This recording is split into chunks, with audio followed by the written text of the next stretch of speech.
और, लेकिन हो सकता है आपको पहले से मालूम हो। दोनों हाथ ऐसे करें, दोनों हाथ ऐसे करना है। ऐसे देखो, जैसे ताली बजाने से पहले ताली बजानी नहीं है, बजानी नहीं है ताली। सुनिए सुनिए सुनिए,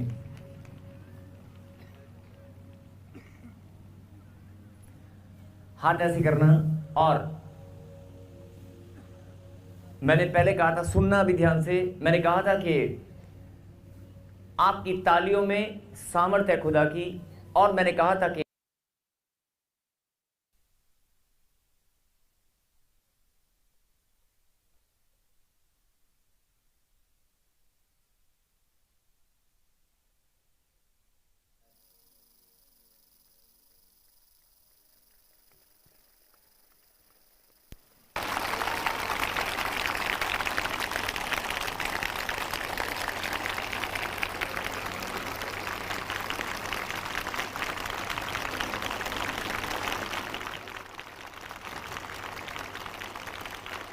क्या हालेलुया।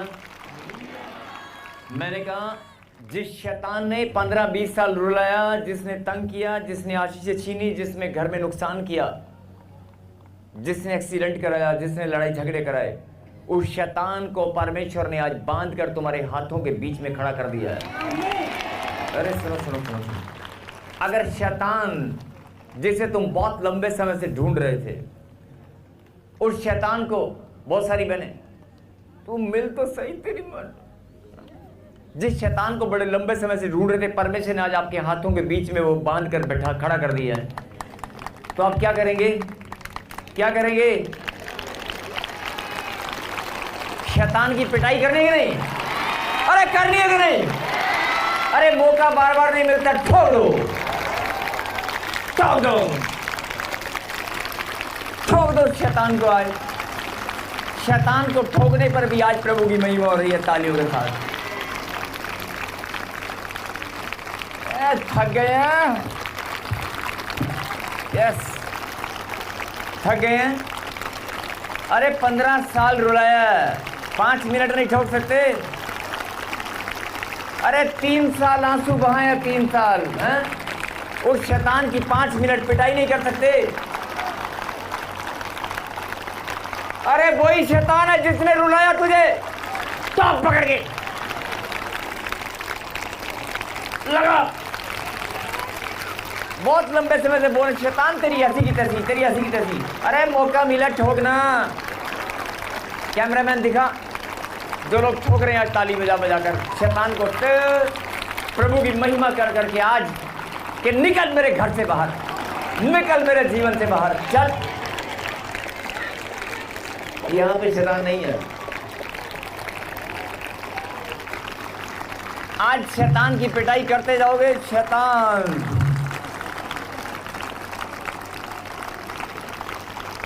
बोलो हालेलुया। बस बस बस 5 ही मिनट थे आज, ज़्यादा नहीं थे। अगली बार 15 मिनट दूंगा। मैं नहीं दूंगा, प्रार्थना करूंगा कि परमेश्वर आपको 15 मिनट दे। आज 5 मिनट मिले हैं शैतान की पिटाई करने के लिए नहीं, लेकिन अनजाने में आपने खुदा की कितनी महिमा की है, मालूम है? और जब मैंने कहा ना कि ठोक दो, तो बहुत सारी बहुत जोर जोर से ठोक रहे थे। यही तो परमेश्वर चाहता है, यही तो परमेश्वर चाहता है, जिसने तुझे व्हील चेयर पर बिठाया। आप कमजोर मत बने।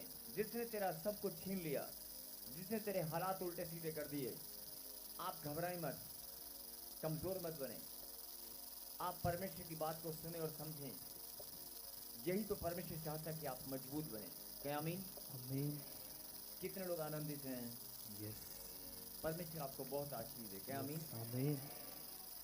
आइए अगला समय प्रभु के वचन से, सर्वशक्तिमान आसमानी बाप,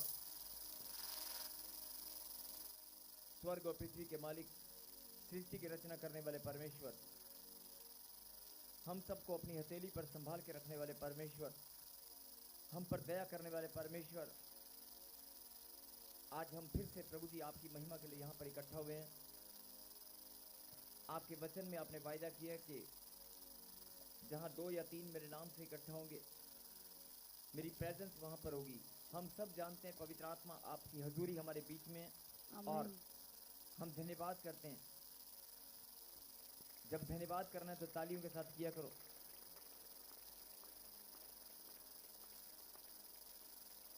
और परमेश्वर आपके बच्चे हिंदुस्तान के कोने कोने से, पंजाब के अलग अलग शहरों से, जहां से भी ये निकल कर आए, भले ही मौसम कैसा हो, भले भी हालात और परिस्थितियां कैसी भी हों, भले ही प्रॉब्लम कितनी बड़ी और छोटी हो, लेकिन मेरे खुदा इन बच्चों ने आपकी महिमा के लिए अपने कदमों को निकाला है। मेरे पिता, विश्राम दिन को पवित्र मानकर आपने वायदा किया, जब तुम मेरे भवन में आया करोगे मैं तुम्हें आशीष दिया करूंगा। मेरे खुदा, मैं तेरा दास प्रार्थना में मांगता हूं, आज जो लोग निराशा में हैं, जो लोग टूटे हुए हैं, जो परेशान हैं, जो लोग पहली बार आए हैं, जो लोग पिता परमेश्वर बहुत सारी चिंताओं में घूम रहे हैं, जो बीमारियों से पीड़ित हैं, मेरे खुदा HIV के पेशेंट यहाँ पर बैठे हैं, आज मेरे खुदा तेरी सामर्थ सबको टच करे, सबका बोझ हल्का हो जाए। सब लोग प्रभु जी आज अपनी चंगाई को पाएं, सब लोग प्रभु जी बड़ी आशीष को ग्रहण करने पाएं। और बहुत सारे बच्चे वीज़े की ब्लेसिंग चाहते हैं, बहुत सारे लोग कर्जे से छुटकारे को मांग रहे हैं। मेरे पिता, आपने कहा तुम्हारे मांगने से पहले मैं जानता हूं तुम्हारी ज़रूरतें क्या हैं। हम सब की ज़रूरतों को आप जानते हैं और सबको पूरा करने वाले परमेश्वर आप हैं। सच में प्रभु जी, मैं विश्वास के साथ धन्यवाद करता हूं कि आज हर एक की ज़रूरत पूरी होकर रहेगी। आज हर एक का ईमान खुदा के कलाम पर स्थिर हो जाएगा। हर एक का आज मन खुदा के कलाम में लगेगा, और जब खुदा की गहरी बात को आ जाए उसके बच्चे सुनेंगे और समझेंगे, तो आज मेरे पिता हर एक श्राप और बंधन इनके ऊपर से उखड़ जाएगा। धन्यवाद पिता परमेश्वर, थैंक यू जीसस। आइए अगला समय प्रभु के वचन से और निकालें प्रभु के कलाम से यूहन्ना की किताब, यूहन्ना, जॉन और चैप्टर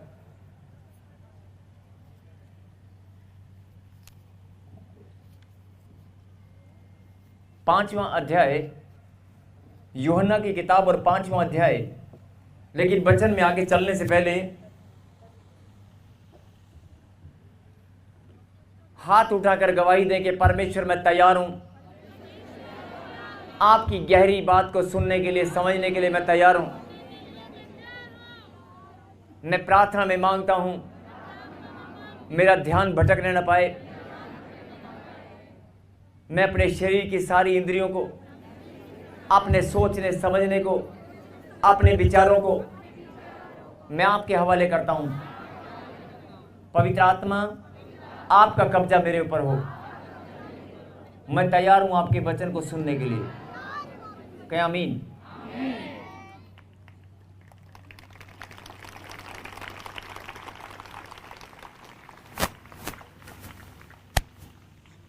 यूहन्ना की किताब 5वां अध्याय,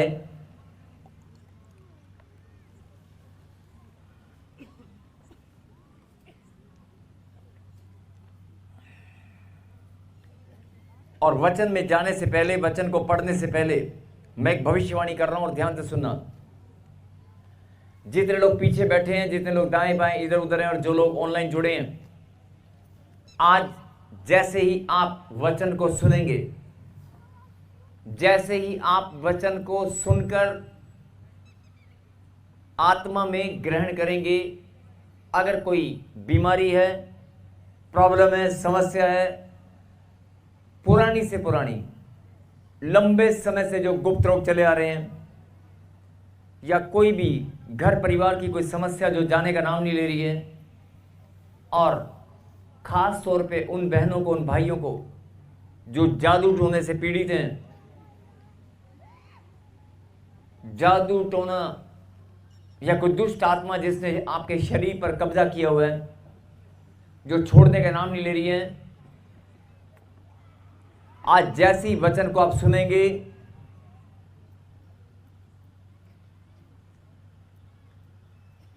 आप हैरान हो जाएंगे। अपने आजू बाजू में आप हैरान होने वाले हैं, अपने अगल बगल में। सब लोग ध्यान रखना, बहुत सारी आशीषें सबको मिलने वाली हैं। बोलो आमीन।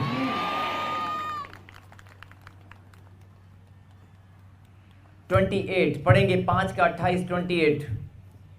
इससे अचंभा मत करो, क्योंकि वह समय आता है कि जितने कब्रों में हैं वह उसका शब्द सुनकर निकल आएंगे।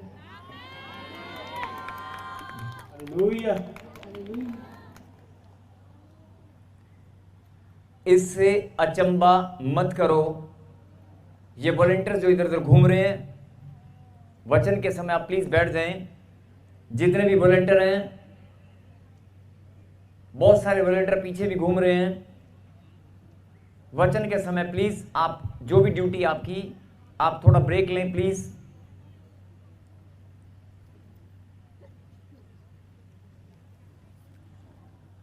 इससे अचंभा मत करो, क्योंकि वह समय आता है कि जितने कब्रों में हैं वे उसका शब्द सुनकर निकल आएंगे। बोलो आमीन। अब सवाल इस बात का है कि बात किसकी हो रही है। देखो, मैंने क्या कहा था कि जैसे ही आप वचन को सुनेंगे, जैसे ही आप वचन को सुनेंगे, अभी तो एक दो हैं, आजू बाजू में बहुत है, अभी जो कब्रों में हैं वो शब्द को सुनकर निकल आएंगे। प्रभु ने कहा, मेरी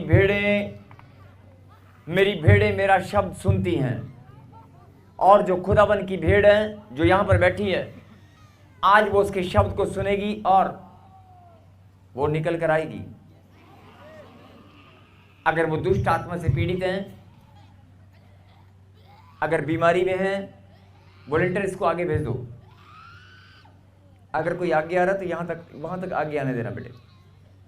कहीं हालेलुया। इससे अचंभा मत करो। बहुत सारे लोग अचंभा मतलब जब हैरान शब्द आपने सुना होगा, हैरानी।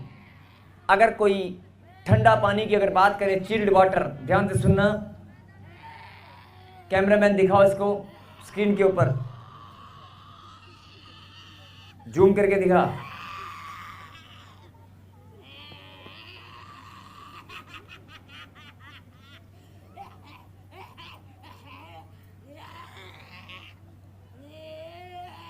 परमेश्वर का कलाम आज जो भी सुनेगा बंधनों से आजाद हो जाएगा। आमीन।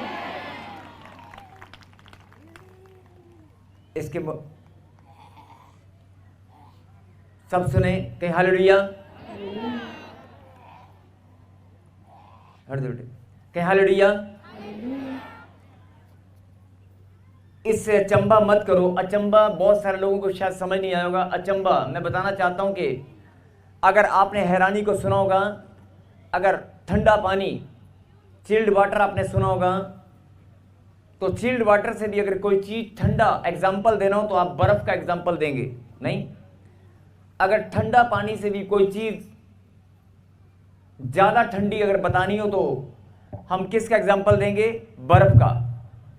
तो ऐसे ही अगर हैरान कर देने वाली कोई चीज है तो अचंभा उससे भी ज्यादा हैरान करने वाला है। तो अचंभा जो शब्द है वो इसलिए लिखा गया कि हैरानी से भी बड़ी हैरानी। क्योंकि अगर कोई आपको कहे कि यहां पर कोई डेड बॉडी पड़ी है और वो डेड बॉडी अभी खड़ी होने वाली है, आप अपने भाई को, अपने परिवार में या अपने किसी रिश्तेदार को अगर आप ये बात कहेंगे कि ये डेड बॉडी अभी खड़ी होने वाली है, मैं विश्वास करता हूं, तो लोग हंसेंगे आपके ऊपर। हंसेंगे कि नहीं? लोग हंसेंगे और कहेंगे ये कैसे हो सकता है, ये तो पॉसिबल ही नहीं है, कोई मुर्दा जिंदा नहीं हो सकता। बोला हालेलुया। और बहुत सारे लोग ठट्ठा करेंगे, बहुत सारे लोग हंसी मजाक करेंगे, वो यकीन नहीं करेंगे। लेकिन हम सब जानते हैं कि परमेश्वर का कलाम सत्य है और हम सब जानते हैं कि मुर्दा जी उठेगा। बोला आमीन। और जो ये बात लिखी गई है अंत समय को लेकर, बाइबल में ये भविष्यवाणी लिखी गई है कि जब अंत समय आएगा, परमेश्वर की पुकार को कब्र में उसकी भेड़ें सुनेंगी और कब्र से बाहर आएंगी। बोला आमीन। अब सवाल इस बात का है कि बहुत सारे लोग कब्र से निकल कर आएंगी, कब्र में है ही नहीं, और बहुत सारे लोग कब्र में हैं। बहुत सारे लोग कब्र में नहीं है और बहुत सारे लोग कब्र में हैं, लेकिन जो जहां भी है, अगर वो परमेश्वर की भीड़ है तो परमेश्वर के शब्द को सुनेगी और बाहर निकल कर आएगी। कहे आमीन। अब देखना इस बात का है कि यहां पर बात किसकी हो रही है। देखो, मैंने कहा था ना कि यार अगर आज आप वचन को सुनेंगे, समझेंगे, तो आज आप बहुत लंबे समय से जिस बीमारी से, जिस समस्या से पीड़ित हैं, जो श्राप आपका पीछा कर रहा है, वो आज परमानेंट उखड़ जाएगा।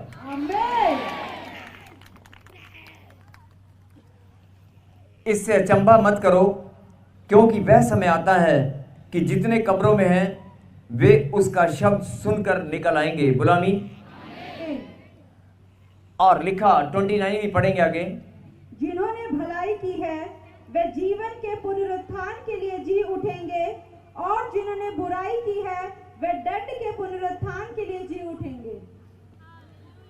जिन्होंने भलाई की है वे जीवन के पुनरुत्थान के लिए जी उठेंगे, और जिन्होंने बुराई की है वो दंड के पुनरुत्थान के लिए जी उठेंगे। मतलब अगर कोई परमेश्वर में विश्वासी है और वो मर जाता है, ये भविष्यवाणी बाइबल में जो लिखी है, ये जो बात यहां पर लिखी है वचन के अंदर, कि अगर कोई विश्वासी मर जाता है और जी उठना दोनों का ही है। अगर कोई भलाई के काम करके गया है तो भलाई के लिए अनंत जीवन का फल उसे मिलेगा, और अगर बुराई का वो काम किया कोई, तो लिखा यहां पर कि बुराई का उसे दंड भोगना होगा, लेकिन जी उठना दोनों का ही होगा। बोला हालेलुया। जी उठना दोनों का ही होगा। और लेकिन ये भविष्यवाणी तो यहां पर लिखी गई है। अब कई सारे लोग बोलते हैं कि मुर्दा कैसे जी उठेगा, और जब मुर्दा जी उठेगा तो हमें उससे क्या लेना देना है, हम तो अभी जिंदा है। ये भविष्यवाणी तो पता नहीं कब पूरी होगी, कि कब परमेश्वर बादलों पर आएंगे, कब लोग जी उठेंगे। बहुत सारे लोग ऐसा सोचते हैं। तो मैं आपको बताना चाहता हूं, कितने लोग बाइबल पढ़ते हैं, हाथ उठाकर रोज गवाही दें बाइबल जो पढ़ते हैं, हाथ नीचे करें।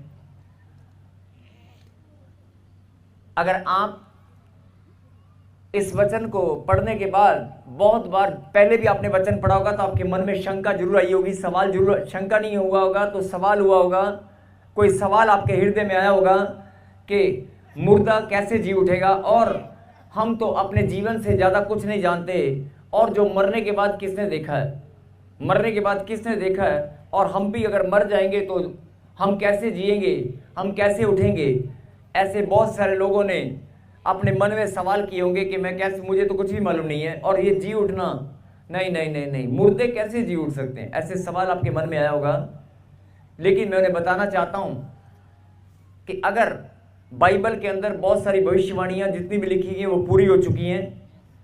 और आपने देखा होगा जब मंदिर का पर्दा फटा, जब यीशु मसीह का बलिदान हुआ, उसने अपने प्राणों को परमेश्वर के हाथों में सौंपा।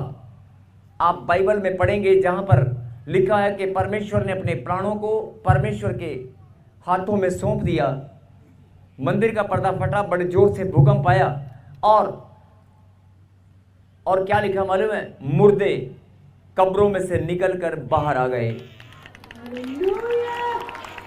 लिखा है मुर्दे कब्रों में से निकलकर बाहर आए। और आज भी अगर आप इस बात की गवाही को, आप अगर तथ्य को जानना चाहते हैं, तो आप जाएं वहां पर, उस देश में, उस स्थान पर। आज भी लोग गवाही देते हैं, पीढ़ी दर पीढ़ी लोग अपने बच्चों को बताकर जाते हैं कि हाँ ये घटना घटी थी और ये सत्य है। आज भी लोग इस बात पर ईमान रखते हैं कि सचमुच में जब यीशु मसीह का बलिदान हुआ 2025 साल पहले, तो मुर्दे कब्रों में से निकल कर आ गए थे। अगर तब आ गए थे तो अब भी आ सकते हैं, और जब परमेश्वर पुकारेंगे तो उन्हें आना ही पड़ेगा, आना ही पड़ेगा। बोलो आमीन। अब बात, बहुत सारे लोग कहेंगे वो ठीक है, मरने मराने वाली बातें, मुर्दे जी उठेंगे, ये सब बातें ना हमें समझ नहीं आ रहा। हम तो इस जीवन की बात कर रहे हैं। हमें अभी तो घर चाहिए, संतान चाहिए, बच्चे चाहिए, ब्लेसिंग चाहिए, हमें तो अभी बहुत कुछ चाहिए। आज जिनको जो भी कुछ चाहिए, परमेश्वर का कलाम सत्य, आप जानते हैं। और उसने वचन के अंदर लिखा है, तुम्हारे मांगने से पहले मैं जानता हूं कि तुम्हारी जरूरतें क्या हैं। अगर कोई माता पिता अपने बच्चों की जरूरतों को जानता है तो परमेश्वर ने कहा कि तू भी मेरी संतान है, मैं तेरी जरूरतों को भी जानता हूं। बोलो आमीन। अब सवाल इस बात का है कि दोनों का जी उठना होगा। अच्छा इंसान है जब बुराई के लिए और भलाई के लिए दोनों का जी उठना होगा। अब यहां पर जी उठने की बात जो कही गई है, मुर्दे जी उठेंगे और जब शब्द सुनेंगे, शब्द कब्रों में से निकलकर बाहर आएंगे।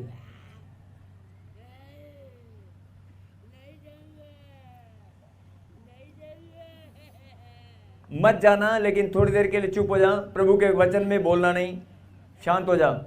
सबके आमीन। सुनेंगे ध्यान से। जब इस भविष्यवाणी को आप बाइबल में पढ़ेंगे,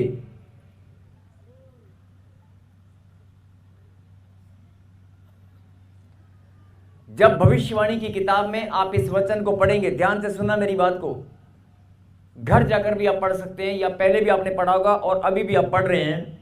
जब इस वचन को पढ़ते हैं तो आपके मन में एक सवाल आता है कि यार परमेश्वर,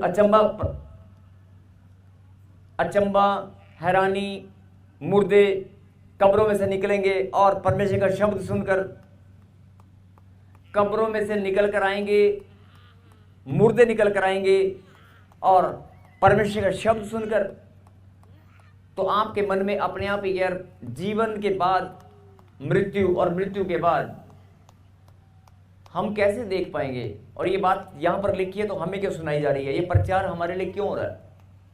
आपके मन में सवाल आ रहा है। अगर आप इस वचन को 5 बार 10 बार पढ़ेंगे तो आपके मन में सवाल आएगा। अगर नहीं भी आएगा तो कोई ना कोई सवाल तो जरूर आएगा। आएगा कि नहीं? आएगा कि नहीं? काला हो पीला हो जो भी हो, सब परमेश्वर के पांव के नीचे हैं। कोई भी मेरी बात सुने ध्यान से। अगर मैंने कहा ना अभी तो, अब जो आप सुनने वाले हैं अभी देखना, लेकिन मैं बड़े आराम से बात को समझा रहा हूं, आराम से, ताकि आपको कोई चीज अच्छे से समझ में आए। मैं फिर रिपीट कर रहा हूं, इसके बाद मैं अगली बात जो बताना चाहता हूं जरा ध्यान से सुनना। इस वचन को आपने पहले भी बहुत बार पढ़ा होगा और जिनके मन में शंका है कि मुर्दे कैसे जी उठेंगे, मुर्दों नहीं, हमें तो यकीन नहीं है, तो आज भी इस बात के तथ्य प्रमाण हैं, फैक्ट हैं, ये प्रूव हो चुका है और पूरी दुनिया इस बात का लोहा मानती है कि जब यीशु मसीह बलिदान हुए थे, यीशु मसीह ने बहुत सारे मुर्दे जिंदा किए हैं, सब इस बात का लोहा मानते हैं। और यीशु मसीह ने जब अपना बलिदान दिया तो कब्रों में जो पहले से सो रहे थे वो भी निकल कर आए और पूरे उस शहर के लोग, उस गांव के लोग, उस स्थान के लोग हैरान हो गए, अरे तू तो 2 साल पहले मरा था, तू कहां से आ गया। अगर कोई मरा हुआ व्यक्ति जिंदा हो जाए और उसी पीढ़ी का हो तो उसी के साथी लोग पूछेंगे नहीं पूछेंगे। और अगर वो मुर्दा अपने ही घर में अगर बैठ जाए तो सब लोग हैरान होंगे कि नहीं। उस समय बहुत सारे लोग हैरान हो गए थे। अब बात मुर्दों की जी उठने की क्यों हो रही है, जरा सुने ध्यान से। मैं फिर बोल रहा हूं, सुने ध्यान से। अगर तो आपके मन में कोई सवाल है और शंका है, अगर आपके मन में कोई सवाल और शंका है कि ये बात हमें क्यों बताई जा रही है और ये मुर्दे और जी उठना और परमेश्वर के शब्द से जब वो निकलेंगे तो निकलेंगे, अभी क्यों बताया जा रहा है, और वो निकलेंगे या नहीं निकलेंगे हमें नहीं पता। अगर आपके मन में कोई सवाल है तो मैं आपको बताना चाहता हूं, मैं आपके लिए भविष्यवाणी करता हूं कि जब वो भविष्यवाणी पूरी होगी जो यहां पर लिखी है, जब ये भविष्यवाणी, क्योंकि क्या लिखा, वह समय आता है, मेरे पीछे के वह समय आता है, मतलब कोई परमेश्वर ने समय को ठहरा दिया है। ध्यान से सुने, परमेश्वर ने कोई समय को ठहरा दिया है और वो समय आता है जब कब्रों में से परमेश्वर का शब्द सुनकर मुर्दे निकल कर आएंगे। कहीं आमीन। अब आपने ये बात पढ़ी, इसका मतलब कोई समय आने वाला है जब ये बात होगी, ये भविष्यवाणी जब पूरी होगी, तब हो सकता है आप भी देखें, हो सकता है आपकी आने वाली पीढ़ी देखे, कोई भी देखेगा लेकिन अगर आपके मन में, जब देखेंगे, लेकिन अगर आपके मन में इस घड़ी अभी के अभी कोई सवाल अगर पनप रहा है, सवाल अगर उठ रहा है, तो परमेश्वर का आत्मा आपको ये बताना चाहता है कि सुन मेरी बेटी और सुन मेरे बेटे, जब ये भविष्यवाणी पूरी होगी तब देखेंगे। अब उस समय आप जिंदा हैं या आने वाली पीढ़ी, वो बात की बात है, वो समय कौन सा है वो परमेश्वर जानता है। लेकिन इस समय तो आप इस कलाम को सुन रहे हैं, लेकिन इस समय तो आप इस वचन को सुन रहे हैं कि नहीं? अरे जिंदा है कि नहीं? जो सुन रहा है वो जिंदा है, क्या भाई? सुन रहे हैं ना? इस समय तो आप कलाम को सुन रहे हैं, तो ये भविष्यवाणी उनके लिए है जो इस समय वचन को सुन रहे हैं और वो मुर्दे हैं। अगर कोई मुर्दा है तो वो भी जी उठेगा। बहुत सारे लोग कहेंगे मुर्दे, हम कहां मुर्दे, हम तो जिंदा हैं। यही बात परमेश्वर आपको बताना चाहते हैं कि 2025 साल वो समय आता है, वो समय आ चुका है। एक भविष्यवाणी है जो परमेश्वर ने ठहरा दी है, जो पूरी होगी, और एक प्रकाशन है जो परमेश्वर आपको दे रहे हैं कि मैं जब भविष्यवाणी पूरी होगी, अगर तुम्हारे मन में कोई सवाल या शंका है या तुम कुछ सोच रहे हो, कोई बात नहीं, लेकिन मैं तुम्हारे लिए भविष्यवाणी करता हूं कि अगर यहां पर भी कोई मुर्दा बैठा है और अगर अभी भी किसी के पांव कब्र में पड़े हैं, तो वो कब्र से निकल कर आएगा और वो जिंदा हो जाएगा अभी के अभी। बहुत सारे लोग कहेंगे नहीं, हम कहां कब्र में हैं। बहुत सारे लोग कहेंगे हम तो कब्र में नहीं हैं, लेकिन कब्र में तुम ही लोग हो। कोई शरीर, कोई बॉडी वो नहीं जिसको 10 फुट गड्ढा खोदकर कब्र में गाड़ दिया गया, वो मुर्दा जिसको गाड़ दिया गया, वो तो परमेश्वर ने कहा जब समय आएगा मेरा शब्द सुनेगा वो जिंदा हो जाएगा। लेकिन मुझे दुख होता है, मेरा आत्मा शोकित होता है जब जीते जी लोग मुर्दों के समान जिंदगी काटते हैं। मैं उन्हें बताना चाहता हूं 2025 साल मैंने ठहरा दिया है। इसके बाद हो सकता है मेरा हृदय कठोर हो जाए, इसके बाद हो सकता है कि कोरोना फिर से आ जाए, इसके बाद विपत्ति कोई और ऐसी आ जाए कि परमेश्वर का शब्द सुनने के आप तरसने लगे, परमेश्वर के शब्द को, उसके प्रचार को सुनने के लिए हो सकता है आप तरसने लगे। कोई भी समय कभी भी आ सकता है। इसलिए परमेश्वर ने कहा कि 2025 साल अगर तुम अभी भी कब्र में हैं, तुम्हारे पांव अगर कब्र में लटके हुए हैं, तुम्हारी जिंदगी अगर मुर्दे के समान, आपको लगता है कि मैं मुर्दों के समान जी रहा हूं, तो परमेश्वर ने कहा आज तू मेरे शब्द को सुनेगा और उस कब्र से बाहर निकल कर आएगा। अगर जो भविष्यवाणी मैंने की है, भलाई के लिए बुराई के लिए दोनों का ही जी उठना होगा। वो तो जो समय आता है वो होकर रहेगा, वो नहीं टलने वाला। लेकिन पवित्र आत्मा ने प्रकाशन दिया है कि आज जब तू प्रचार करेगा तो भविष्यवाणी करना और बताना मेरे बच्चों को कि आज मैं बहुत शौकित हूं जब आप मुर्दों के समान जिंदगी काटते हैं। जो लोग मेरे शब्द को नहीं जानते, जो लोग मेरे नाम को नहीं जानते, जो प्रचार नहीं सुनते, जिन्होंने सुसमाचार नहीं सुना, वो अपनी जीवन में कैसे भी जी रहे हैं वो एक अलग बात है। लेकिन आप जिंदा परमेश्वर के जिंदा कलाम को जानते हैं, आप जिंदा परमेश्वर के जिंदा कलाम को रोज सुनते, रोज सुनकर अपने जीवन में ग्रहण करते हैं, लेकिन फिर भी आप मुर्दों के समान जीना, आप फिर भी मुर्दों के समान जी रहे हैं। यही बात परमेश्वर कहना चाहते हैं कि जो समय आपके लिए है वो 2025 साल है, अभी भी वक्त है। अगर आप मुर्दों के समय जी रहे हैं, मुर्दों के समान जी रहे हैं, तो अपना जीवन आप बदलना चाहते हैं तो परमेश्वर के शब्द को सुनना शुरू करें, उसके कलाम को सुनना शुरू करें। बहुत सारे लोग कर्जों में, बीमारियों में, चिंता में, आज बहुत सारी माताएं बोलती है मैं बाइबल पढ़ती हूँ, ध्यान से सुनना, मैं बाइबल पढ़ती हूँ, मैं प्रार्थना करती हूँ, मैं बहुत लंबी विश्वासी हूँ, मैं 10 साल से 15 साल से विश्वास करती हूँ, लेकिन हालत क्या होगी उसकी माँ की। आज वो माँ बहुत बार सोचती है मेरी जवान बच्ची बाहर गई है, कोई लड़का। अरे बहुत सारी माताएं, बहुत सारे पिता अपने बच्चों के भविष्य से डरे पड़े हैं, डर डर कर जी रहे हैं। बहुत सारे लोग कि मेरा धन कोई छीन करना ले जाए, ये मेरी जमा पूंजी जो मैंने इन्वेस्टमेंट की है, ये जो जमा पूंजी मैंने इन्वेस्टमेंट की है, छोटा सा कारोबार शुरू किया है, अरे कहीं ये चलते चलते रुक ना जाए। अरे आप जिंदगी जी नहीं रहे हैं, आप डर डर कर जी रहे हैं, आप घुट घुट कर जीवन व्यतीत कर रहे हैं, आप मर मर कर जिंदगी जी रहे हैं। अगर आप डर डर कर जी रहे हैं, मुर्दों के समान अगर आप जिंदगी जी रहे हैं, तो आपके भी पांव कब्र में लटके हैं, और वो कब्र शैतान ने बना रखी है जल्द ढूंढने की, वो कब्र कर्जे की है, वो कब्र बीमारियों की है, वो कब्र आपके पैसे को बर्बाद करने की योजना है। अगर आप उस कब्र को पहचान रहे हैं तो खुदा के शब्द को भी आप जानते हैं, जानते कि नहीं? मैं ऐसे नहीं बोल रहा हूं, मैं ऐसे नहीं बोल रहा हूं। मुझे पवित्र आत्मा ने कहा कि जब तू प्रचार करेगा, मैं आज बहुत सारे लोग दांतों तले उंगली दबाएंगे और बहुत सारे लोग गवाहियों के साथ हैरान होने वाले हैं कि आपके जीवन में जो 10 साल 15 साल 20 साल 5 साल 3 साल से काम नहीं हुआ, वो आज खुदा के शब्द को सुनते ही जो कब्रों में लोग पड़े वो निकल कर आएंगे।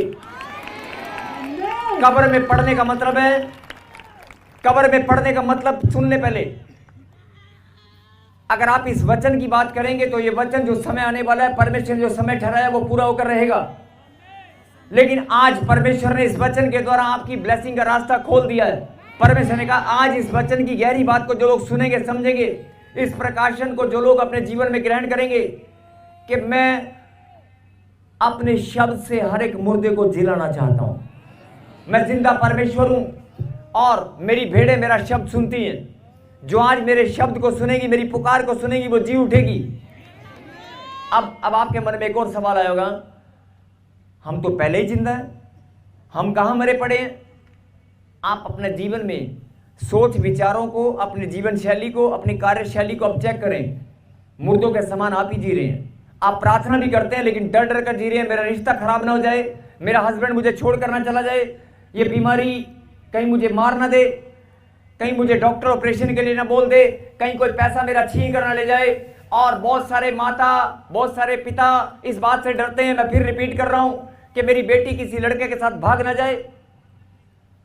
डर डर कर जीते हैं। अगर बच्ची कॉलेज भी जाती है, बच्ची स्कूल भी जाती है, आप मुस्कुराते हैं लेकिन अंदर से हालत मां और पिता ही जानते हैं। और बहुत सारे माता पिता अपने बच्चों से इस बात के लिए डरे बैठे हैं कि मेरा बच्चा मुझे छोड़कर कहीं दूर ना चला जाए। अगर आप परमेश्वर के शब्द को जानते हैं तो चिंता नहीं होगी। अगर आप परमेश्वर के कलाम को जानते हैं तो चिंता आपके घर में और आपके जीवन में नहीं होगी। आप डर डर कर नहीं जिएंगे। अगर आप डर डर कर जी रहे हैं, आप मुर्दों के समान जिंदगी जी रहे हैं, तो फिर आप जिंदा परमेश्वर की औलाद नहीं है। जिस परमेश्वर ने मौत को हरा दिया, आप उसकी औलाद नहीं है। अगर आप जिंदा परमेश्वर की संतान है तो आपके चेहरे पे 24 आवर 24 घंटे मुस्कुराहट होगी। आपके जीवन में आनंद ही आनंद होगा। आपके जीवन में आनंद ही आनंद होगा। आपको किसी बात की कोई घटी नहीं होगी, कोई चिंता नहीं होगी। जिस शैतान ने जादू टोने की कब्र बनाई है, जिस शैतान ने बीमारी का खड्डा बनाया है तुझे डालने के लिए, अगर तू डल भी गया है, अगर तू कब्र में चला भी गया है। बहुत सारे सोचते हैं कब्र वही है जो मिट्टी है, कब्र वही है जो 10 फुट का खड्डा मिट्टी में गाड़ना कब्र है। नहीं, अरे जीते जी तेरे लिए शैतान ने कब्र बना दी है। जिस व्हील चेयर पर तू बैठा है वो तेरे लिए कब्र है। जिस व्हील चेयर पर तू बैठकर चल रहा है वो तेरे लिए चलते फिरते कब्र बना रखी है। जिस डंडे को पकड़कर तू चल रहा है वो डंडा कब्र में लेकर जाएगा तुझे। अरे जिस बीमारी को तूने ओढ़ रखा है वो बीमारी तेरी कब्र की चादर है। बोल हालेलुया। मैं फिर बोल रहा हूं, शैतान ने तुम्हारी तैयारी कर रखी है कब्र में ले जाने की, और कई लोग जा चुके हैं और कई लोग कब्र में घुस चुके हैं। कई लोग जा रहे हैं और कई लोग घुस कर बैठे हैं और कई लोग दब गए हैं। लेकिन निकलेंगे कैसे? जब खुदा के कलाम को सुनेंगे तो कब्र से निकल कर आएंगे। आज आप प्रार्थना करते हैं मुझे चंगाई चाहिए, मुझे बढ़ोतरी चाहिए, मुझे मकान चाहिए। श्रापों की कब्र, पुरखों के श्राप की कब्र ऐसी बना रखी है बेटे, पीढ़ी दर पीढ़ी चलेंगे ना। आपने सुना होगा, अरे इनके घर में तो बेटियां ही बेटियां होती है, इनके घर में तो संतान ही नहीं है, न इसके भाई को है न इसको है। कोई श्राप आपका पीछा कर रहा है। आप ये जालू डोना पीढ़ी दर पीढ़ी, किसी ने जादू टोना किया था और कहा था तेरी 7 पुश्तें भी इस जादू टोने को कोई तोड़ने वाला नहीं होगा। और बहुत सारी फैमिली आपने देखा बोलते हैं मेरे दादा भी परेशान थे, मैं भी परेशान हूं। ऐसे ऐसे जादू टोना, ऐसी ऐसी बीमारी, HIV, ऐसे ऐसे कैंसर से पीड़ित है लोग।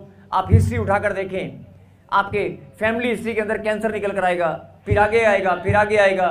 पीढ़ी दर पीढ़ी ये शराब बीमारियों का बहाना लेकर वो बीमारी नहीं है, वो शैतान ने तेरी कब्र खोद दी है। बोल हालेलुया, बोल हालेलुया। अरे बांझपन का श्राप तेरा पीछा कर रहा है, उन श्रापों से, उस कब्र से छुटकारा चाहिए कि नहीं? चाहिए कि नहीं? अगर उस कब्र से छुटकारा चाहिए तो प्रभु ने क्या कहा? अचंबा मत कर। मेरे पीछे बोलो, अचंबा मत कर, हैरान मत हो। ये कोई ध्यान से सुनना, ये कोई बड़ी बात नहीं है। तुम्हारे लिए बड़ी बात होगी जो विश्वास नहीं करते, जिनको मेरी सामर्थ का नहीं पता है, उनके लिए हैरान कर देने वाली बात होगी। लेकिन मेरे लिए चुटकी भर का काम है। ऐसे ऐसे ऐसे चुटकी भर का काम है। मुर्दा खड़ा हो जाएगा, कब्र में से निकल कर बाहर आएगा। और मैंने अपने बलिदान होने से पहले भी मुर्दे निकाल कर दिखाए हैं, और मैंने बलिदान होकर खुद भी मौत को हरा कर दिखाया, और मैंने बलिदान देने के बाद, जी उठने के बाद भी मुर्दे जिंदा किए हैं। लाजर को जिलाया है, बहुत सारे मुर्दों को जीवन दान दिया है, और मेरे चेले 2025 साल से लेकर आज तक बहुत सारे मुर्दे जिंदा करते आ रहे हैं। और अभी भी मैं अपने दास को, बहुत सारे दासों के द्वारा भविष्यवाणी करता हूं, और मेरे वचन को सुनकर, मेरे कलाम को सुनकर रोज लोग शैतान मार देता है, मेरा कलाम रोज लोग सुनकर जिंदा हो जाते हैं। आप रोज चिंताओं में, हाय सुबह किसी के पैसे देने, हाय हाय हाय हाय सुबह पैसे, रोज आप टेंशन में रोज मर जाते हैं। मेरा कलाम बोलता है, खुदा मेरा कलाम तेरे अंदर जाता है, तू रोज जिंदा हो जाती है। शैतान तुझे रोज कितना भी मारने की स्कीम बना ले, लेकिन जिनके घर में मेरा कलाम रखा है वो फिर जी उठते हैं। लेकिन बहुत सारे लोग शायद नहीं जानते, शैतान ने पक्की कब्र खोद रखी है। शैतान ने पक्की कब्र खोद रखी है, कहीं गलती से उस खड्डे में ना चले जाना। और बहुत सारे लोग हमारे बीच में बैठे हैं, यहीं पर बैठे हैं और ऑनलाइन सुन भी रहे हैं। आप कब्र में जी रहे हैं, कब्र में जी नहीं रहे, कब्र में मरे पड़े हैं। इसीलिए परमेश्वर ने कहा कि अगर तू मेरे कलाम को सुनना चाहती है, मेरी आवाज को सुनना चाहती है, जो जिंदा है वो सुनेगा, और जो मुर्दा है वो भी सुनेगा। अगर कोई मर भी गया है, सोच में, विचारों में बहुत सारे लोग मर जाते हैं। पत्नी तो आती है, पति ऐसे बैठे रहते हैं अकड़ के, बेटे तो आते हैं, एक बेटा आएगा, दूसरा ऐसे बैठा होगा, छोड़कर चला जाएगा। बहुत सारे लोग अकड़ कर बैठते थे, ऐसे अकड़ कर बैठते हैं, तेरी वजह से बैठा हूं यहां पर। सोच में मरा पड़ा है, वो भी जिंदा हो जाएगा। जो अक्कड़ में बैठते हैं ना, अक्कड़ में, ये परमेश्वर ने कहा मुझे, मैं अपनी तरफ से नहीं बोल रहा हूं। जो अक्कड़ वाले हैं, 2025 में जिंदगी बदलने वाली है। और देख लेना, तुम्हारे परिवार के लोग, तुम्हारे भाई बहन, तुम्हारे माता पिता, चिंता करना छोड़ दो। अगर वो सोच विचारों की कब्र में पड़े हैं ना, तो परमेश्वर का मेरा शब्द सुनेंगे और निकल कर आएंगे। मैं सबको जिला दूंगा। आप केवल मुस्कुराते रहे, प्रार्थना में बने रहे। बोलो आमीन। आपको अपनी कब्र पहचाननी होगी। व्हीलचेयर पे तो नहीं है, HIV की तो नहीं है, टेंशन की तो नहीं है। अगर कोई भी कब्र हो, मेरा खुदा क्या बोलता है सुनो, कितना प्यार करता है वो आपसे। उसने कहा मेरी कलीसिया मेरे शरीर का हिस्सा है, मेरी देह और अंग है। इतना प्यार करने वाला परमेश्वर आपको मरने देगा, आपको कब्र में छोड़ देगा? सुने और सुनकर ईमान रखें।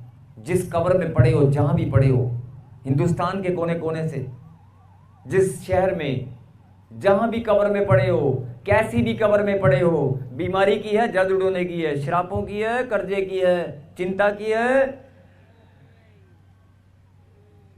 कोई भी कब्र है, आज प्रभु ने क्या कहा, कब्र में से मुर्दे जी उठेंगे। जो मेरी आवाज को सुनेंगे, मेरी भेड़ें मेरा शब्द सुनती हैं। खुदा की भेड़ है यहाँ पर कोई? काली टी शर्ट वाले भाई, काली टी शर्ट वाले मूछे वाले भाई, मैंने कहा खुदा की भेड़ है यहाँ पर कोई? क्योंकि वह समय आता है, इस भविष्यवाणी को पूरा करने के लिए जब समय आएगा तो वो आएगा। लेकिन एक समय परमेश्वर ने आज भी ठहरा दिया है, जो लोग जीते जी मरे हुए हैं। ध्यान से सुने, ये लास्ट बात है, उसके बाद प्रार्थना करेंगे।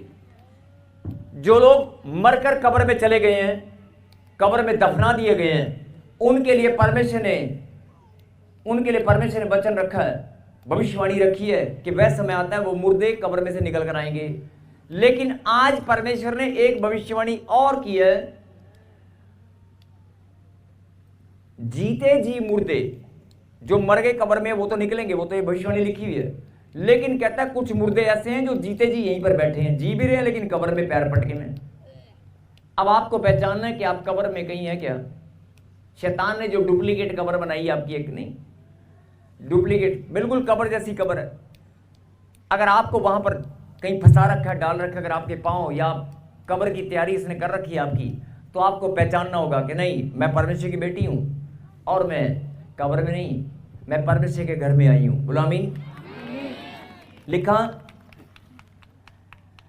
क्योंकि वह समय आता है, ये उनके लिए है जो यहां पर बैठे हैं, जो यहां पर बैठे हैं इस पीढ़ी में जो जी रहे हैं, ये जिंदा लोगों के लिए है।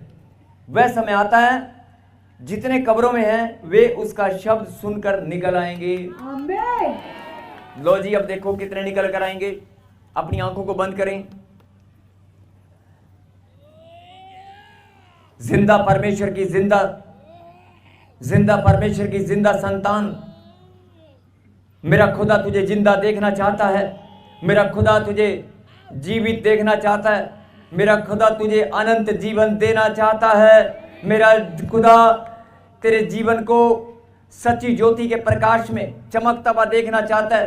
अंधकार की शक्तियां, तुम्हारा अधिकार खत्म हो चुका है। बीमारी में डालने वाली, इनके जीवन को कब्र बनाने वाली गंदी दुष्ट आत्माओं, जादू टोने का बहाना, बीमारियों का बहाना, सोच विचारों में, लड़ाई झगड़े में बहुत कोशिश कर लिया तूने इनको मारने की, चल तेरा टाइम खत्म हो चुका है, निकला। जो परमेश्वर की भेड़ है वो शब्द को सुन रही है, जो उसके बेटे और बेटियां वो सुनकर धन्यवाद कर रहे हैं। मेरी बेटी, मेरे बेटे सुन ले, मैं जिंदा परमेश्वर हूं और तुझे जिंदा और मुस्कुराता हुआ देखना चाहता हूं। मैं तुझे बीमारी से बाहर निकलता हुआ देखना चाहता हूं। मैं तुझे व्हील चेयर से खड़ा होते हुए देखना चाहता हूं। छोड़ दे, आने दो। मैं तुझे इस गांठ, गिल्टियां, पथरियां, रसोलियों से आजाद होते हुए देखना चाहता हूं। मैं कंधे के दर्द से, सर्वाइकल के दर्द से तुझे छुटकारा देना चाहता हूं। मैं तेरी आंख पर जो चश्मा लगा है मैं उसे उतारना चाहता हूं। मैं जिंदा परमेश्वर तुझे बताना चाहता हूं, तू मेरी संतान है, मैं तुझे प्यार करता हूं, तू मेरी बेटी है, तू मेरा बेटा है।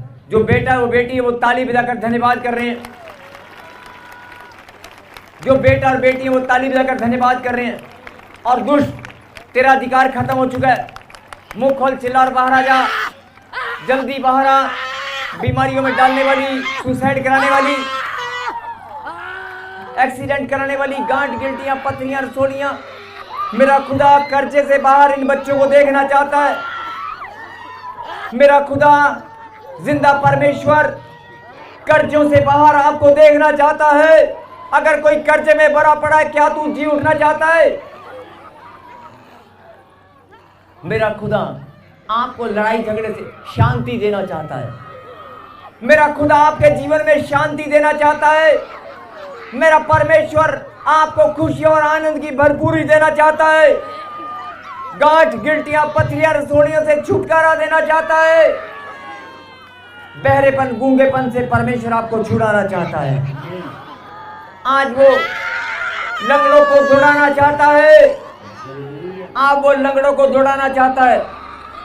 अगर कोई लंगड़ा है, अगर कोई पांव टेढ़ा मेढ़ा है, मैं फिर बोल रहा हूं, तो बोल गीत गा ले यार, गीत गा ले। यीशु दे लहू दीजे, बोलो यीशु दे लहू दीजे।